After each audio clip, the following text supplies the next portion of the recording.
Very good morning, student. Welcome to all in physics class. Dear students, in previous video, we have studied about the angular velocity, relation between angular velocity and linear velocity. In linear velocity, we have studied the rate of change of displacement. Behalf of that, in angular velocity, we have studied the rate of change of angular displacement. तो कल हमने angular displacement के term में angular velocity पढ़ा था. अब term है हमारा एंगुलर एक्सीलरेशन, जो मैंने अभी लिखा हुआ. So this is the angular acceleration. How we will represent the angular acceleration? Because in angular velocity there is a change in angular velocity with respect to time, that is known as the angular acceleration. For example, a body of mass m moving on the circular path of radius smaller. मैंने कहा of radius smaller. Clear? Initially when particle is at the position of p1 here, ठीक, where its angular velocity omega 1. तो angular velocity को omega से लिखते हैं, ये previous video में पढ़ा हुआ है. After few time when it will move from p1 to p2, taking time of t2 या at the time of t2, तो t2 को क्या लिखूंगा बेटा मैं, ये डेल्टा t इक्वल टू बेटा t2 माइनस t1. क्या किया? डेल्टा टी टाइम इंटरवल, मतलब p1 से p तक जाने में टाइम कितना लगा, डेल्टा टी, जिसे t2 माइनस t पर लिखेंगे. डिफरेंस है, पता है कैसे लिखते हैं, ठीक. और पहला एंगुलर वेलोसिटी ओमेगा 1, दूसरा एंगुलर वेलोसिटी ओमेगा 2, तो यही लिख देता हूं change in angular velocity delta omega equal to final angular velocity minus initial angular velocity, ठीक. These are the basic terms related to the angular velocity which we have studied in previous video, जिसमें हम पुराने वाले video में जिसे हम पढ़ चुके हैं, कर चुके हैं. Now I would like to share the definition of angular acceleration. So क्या कहेंगे इसको? It is the ratio of it is the ratio of change in angular velocity. It is the ratio of change in angular velocity to the change in time period.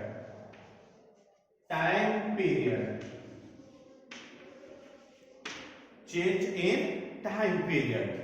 Clear? If omega 1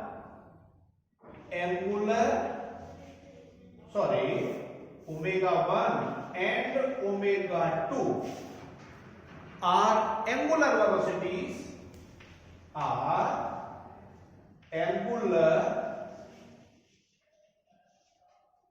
velocities, at position p1 and p2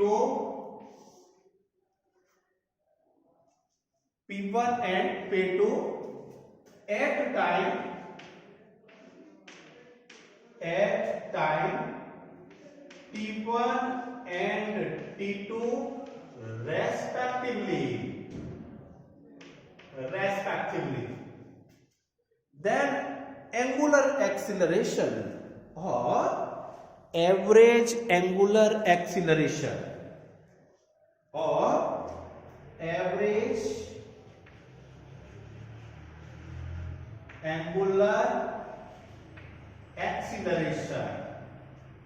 जिसको बेटा alpha से लिखते हैं, alpha, और ये average का sign equal to change in velocity over time means change in angular velocity over time taken. Change in angular velocity over time taken, that is क्या, ये लीजिए मैंने कहा बेटा alpha average equal to change in velocity. How we will calculate the change in velocity, that is delta omega, omega 2 minus omega 1, that is omega 2 minus omega 1 over T2 minus T1 equal to delta omega over delta T. Check it, देख लीजिए एक बार, सामने से हट जाता हूं मैं, बड़े आराम से फुल बोर्ड दिखाई दे रहा है, बिल्कुल सही एकदम, ठीक है। So this is the angular acceleration, equation number first कह देता हूं बेटा इसको, this is equation number first, ठीक, कहीं दिक्कत नहीं कोई भी। Average angular acceleration alpha equal to change in angular velocity upon time taken, final velocity minus initial velocity, change आ गया, T2 minus T1 time interval आ गया, equal to change in velocity delta omega over delta t. कहीं दिक्कत नहीं होनी चाहिए, proper समझ में आ रहा होगा कोई भी। चलिए, since the instantaneous acceleration, since the instantaneous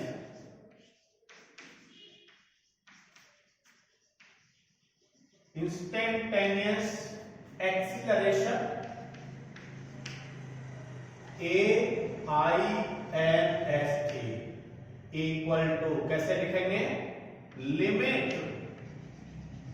delta t tends to 0 and यहां लिखा मैंने बेटा alpha average, instantaneous acceleration that is, और instantaneous acceleration alpha equal to limit delta t tends to 0, alpha का वैल्यू एवरेज ये रखा है बेटा delta omega over delta t equal to, कैसे लिखते हैं इसको इंस्टेंटेनियस फॉर्म को, delta omega convert into d omega and delta theta convert into D theta, means alpha equal to angular acceleration, क्या लिखूं मैं थे, डी ओमेगा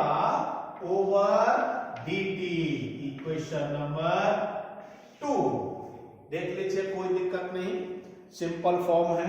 अरे एक्सीलरेशन का भी तो यही था कि चेंज इन वेलोसिटी, भाई एक्सीलरेशन भी तो हमारा ये था ना, चेंज इन वेलोसिटी, एक्सीलरेशन का फॉर्मूला भी तो ये था ना, a equal to v minus u over t, final velocity minus initial velocity upon time, ये भी यही है, final angular velocity minus initial upon time, उसी फॉर्म को थोड़ा सा चेंज किया है बस इंस्टेंटेनियस के लिए।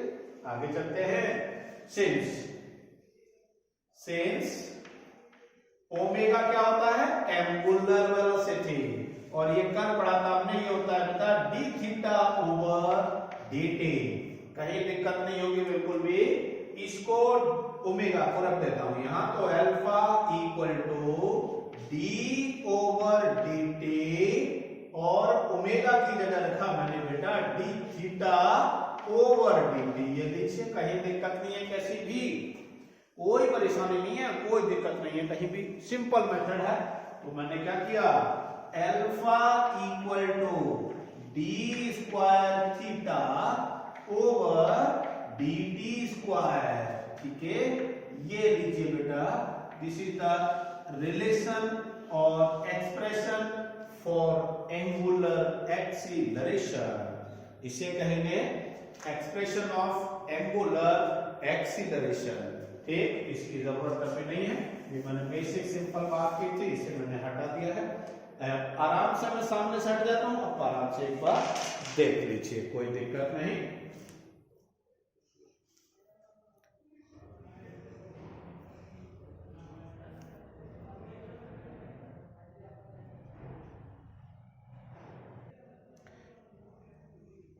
अब अगला टर्म देखिए, इसे तो यहां पे पूरा कर दिया। ऐसा यूनिट क्या है? रेडियन पर सेकंड स्क्वायर। एक्सीलरेशन का मीटर पर सेकंड स्क्वायर था, यहाँ रेडियन पर सेकंड स्क्वायर। रेडियन का डायमेंशन होता है m0 h0, कोई डायमेंशन नहीं होता, लेकिन टाइम का स्क्वायर आ रहा है तो टाइम का t की पावर -2 आ गया, तो ये डायमेंशनल फॉर्मूला भी हो गया। ठीक है, एक चीज छोटी सी अलग से इंडिकेट करता हूं मैं इसमें, सिंपल चीज है लेकिन काम की चीज है। ये है बेटा, इफ एंगुलर वेलोसिटी इंक्रीजेस, अगर एंगुलर वेलोसिटी इंक्रीज होती है, ये लिखा मैंने इंक्रीज, तो अल्फा यानी एंगुलर एक्सीलरेशन आता है बेटा पॉजिटिव। हमने एक्सीलरेशन पढ़ा था लीनियर में, दो चीज पढ़ी थी उसमें, एक्सीलरेशन, रिटार्डेशन, मतलब जब स्पीड कम होती है या स्पीड बढ़ती है, दोनों केस हो गए ना। तो अगर मैं कह रहा हूं एंगुलर वेलोसिटी बढ़ रहा है तो अल्फा क्या आएगा? पॉजिटिव। और अगर मैंने कहा कि एंगुलर वेलोसिटी रिड्यूस हो रहा है, कम हो रहा है, तो एंगुलर एक्सीलरेशन क्या आएगा? नेगेटिव। ये लीजिए, ठीक। तो ये टर्म ध्यान रखना है, एंगुलर वेलोसिटी और एंगुलर एक्सीलरेशन के कोरिलेटेड टर्म। ठीक, डायमेंशनल फॉर्मूला हो गया, यूनिट हो गया, डिपेंडेंस हो गया। अब इसी के बिहार पर जैसे हमने लीनियर मोशन पढ़ा था, वो लीनियर मोशन में काइनेटिक रिलेशन पढ़े थे, Newton's equations, v equal to u plus a t, s equal to u t plus half a t square, v square minus u square equal to 2as, ये तीनों पढ़े हुए थे ना। वैसे ही similar at the same term angular kinetic relations also, so I will discuss about the equations of rotational motion. तो rotational motions के बारे में अब अगला टर्म पढ़ते हैं। बिल्कुल सेम मेथड रहेगा जैसे हमने काइनेमेटिक रिलेशंस पढ़े थे, इंटीग्रेशन मेथड से। ठीक है, तो चलिए मैं स्टार्ट करता हूं। क्या है? हाँ, लेट या व्हाइट चॉकलेट हो, ठीक है। इफ ए बॉडी, अगर कोई भी बॉडी किसी भी रोटेशनल एक्सिस के अबाउट में, if a body rotates about fixed axis,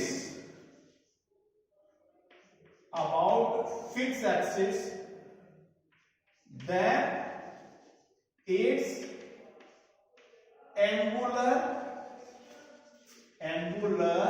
acceleration, और एंगुलर एक्सीलरेशन कहते हैं बेटा अल्फा को, alpha equal to d omega over dt, d omega over dt। जो हमने यहां से पढ़ा क्या था कि अगर इनिशियल पर ऑब्जेक्ट ले रहा था सर्कुलर पाथ पर, initial velocity omega, final velocity omega 2 which is after few time, then its angular acceleration हमने ड्राइव किया, angular acceleration d theta over dt, इससे पहले था d omega over dt, sorry d omega over dt। तो initial पर और final पर, यहां ओमेगा 1 ओमेगा 2 को इनिशियल और फाइनल ले रखा है, तो मैं यहां भी फिर ऐसा ही कर लूंगा। ठीक है, देखिए इक्वेशन नंबर इसको फर्स्ट कह दिया बेटा, clear. Cross multiply alpha dt equal to d omega, कोई दिक्कत नहीं, इसको इक्वेशन अब तो देना ही पड़ेगा सेकंड। ठीक, यहां लिखेंगे कंडीशन इसकी, if at t equal to t1, जैसा वो दिया है ना बिल्कुल सेम लेना हुआ। और बेटा time, sorry, at t1 equal to 0 और t2 equal to t कहते हैं। मतलब टाइम पीरियड जहां से t1 ले रखा है वहां से हमने स्टार्ट किया टाइम और फाइनल जहां तक गया उस टाइम को पूरे को कितना ले लिया t। t1 equal to 0, t2 equal to t, then t1 पर एंगुलर वेलोसिटी ओमेगा 1 कितनी है 0 कहूं या फिर बेटा इसे ओमेगा नॉट कह देते हैं, ओमेगा नॉट ध्यान रखना, और ओमेगा 2 इक्वल टू इसे फाइनल वेलोसिटी ओमेगा कह देते हैं, इसे फाइनल वेलोसिटी ओमेगा कह देते हैं। ध्यान रखना है इसी लिमिट के अंडर में हमें डिफरेंशिएशन करना है, सॉरी इंटीग्रेशन करना है। So integrate equation 2 on both sides within limit, ये लिमिट्स है, क्या आएगा बेटा इंटीग्रेशन अल्फा dt, क्या लिमिट लगाई है मैंने t1 पर कितना है 0, तो यहां तो टाइम पीरियड आ गया बेटा 0, t2 पर कितना लगाया time period t, final time period कहते हैं इसको t, ये तो लगाते हैं लिमिट।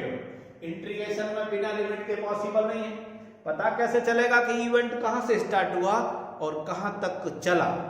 ठीक, इक्वल टू फिर से लिमिट ले लिया मैंने और ये लिखा है डी ओमेगा, लेकिन ओमेगा एंगुलर वेलोसिटी की लिमिट क्या है इनिशियल ओमेगा 1 ओमेगा नॉट, तो कहां से स्टार्ट हुआ omega naught initial angular velocity, omega final angular velocity. ठीक, एक काम करता हूं थोड़ा सा दूर से दिखेगा आराम से, तो इसको लिखा मैंने इनिशियल वेलोसिटी ओमेगा नॉट और final velocity omega, final time t, initial time 0। ये हमने लिमिट लगा दी, ये हमने लिमिट लगा दी। ठीक, अब क्या करना है केवल इसको सॉल्व करना है, तो देखिए कैसे होगा बेटा, कांस्टेंट है इसमें अल्फा, इंटीग्रेशन में बचा 0 to t और dt equal to d omega का इंटीग्रेशन तो कर ही देता हूं बेटा, डी ओमेगा का इंटीग्रेशन ओमेगा, लिमिट आया ओमेगा नॉट से लेकर बेटा ओमेगा, लिमिट लोअर लिमिट अपर।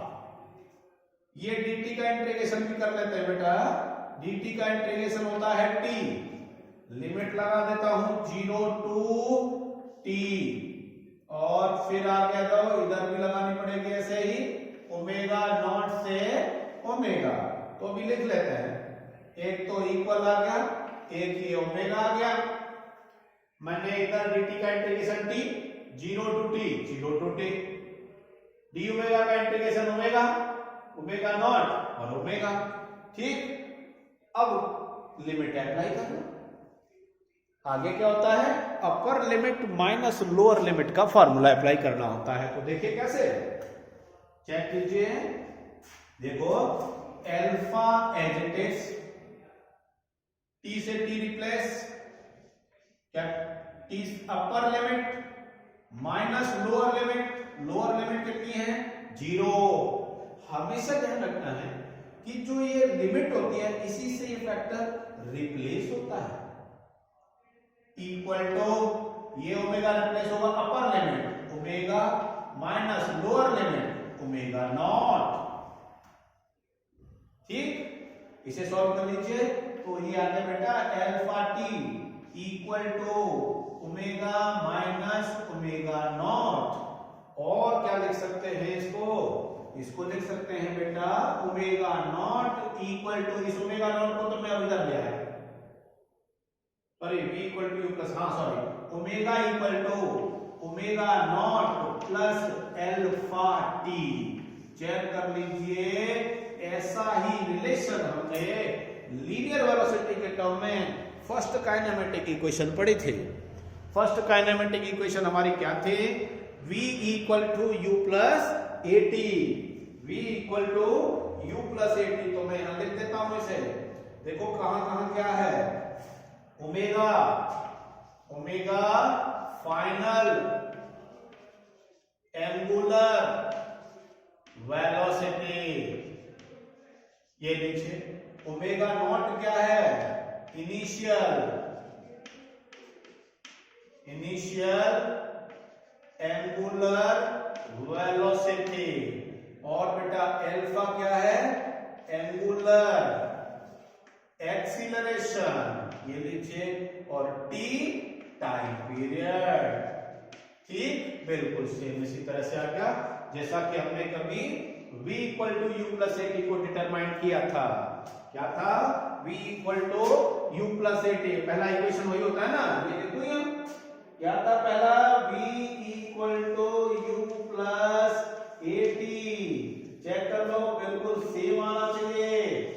देखो v final velocity, omega final angular velocity, u initial velocity, omega naught initial angular velocity, plus plus acceleration a, angular acceleration alpha, time period t, time period t।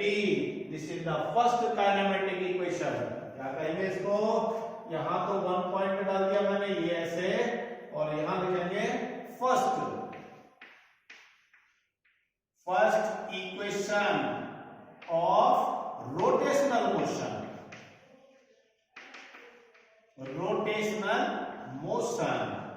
देखो बड़े आराम से, कोई दिक्कत नहीं है। ठीक, कहीं कोई दिक्कत नहीं, कहीं कोई परेशानी नहीं, आराम से सामने है पूरा बोर्ड, एक बार चेक कर लीजिए, फिर मैं रफ करूंगा ऐसे। ठीक है,